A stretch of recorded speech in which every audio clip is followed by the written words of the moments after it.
You look at the first half and actually what happened in the game. Even I was very post-match as well about the standards that we showed. It was much better than expected, but it's still not enough to the standards that we required.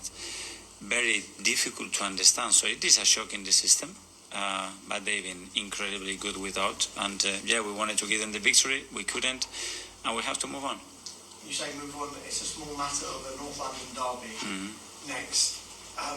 Tottenham Hotspur may see this as an opportunity to dent your title chances, but from your perspective, is this almost maybe the perfect fixture for Arsenal after what's happened in the last couple of games? It's the one we have after, and it's the one that we cannot wait to play. If we could play today, I think we'd all love to play today to get that feeling that we have in our tummies and use it in the right way, and we'll have to show on Sunday.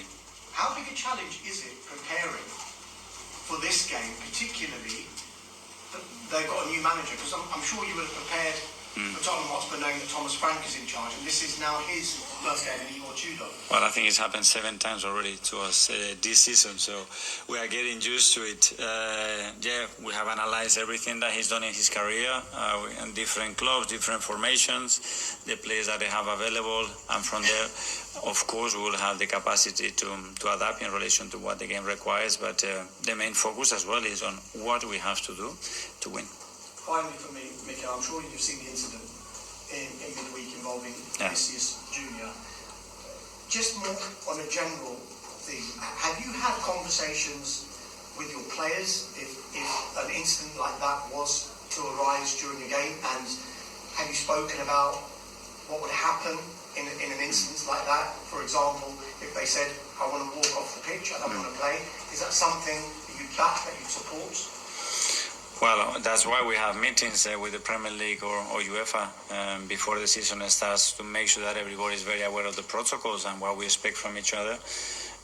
Obviously, there is no room for racism in this sport. I think we need to stick to that. And then the manner of acting, I think you have to go case by case to understand what's the best option. Thank you very much. Thank you. We'll go to Sarah from the Premier League. Hi. Obviously, it's easy to overanalyze things when it's dropped points. But I want to talk about something you just mentioned to Sky there about conceding late. The late goal against Wolves, obviously no one could have predicted that, and it came from a very random situation. But we've got Villa, Liverpool, Sunderland and Man United, goals conceded after the 80-minute mark. Do you believe these are all isolated incidences or mistakes? Or do you believe that towards the end of the match, maybe Arsenal defend too much, soak up too much pressure, and there's something that can be fixed? I think every game has had different situations. We have one as well against Palace in the Carabao Cup.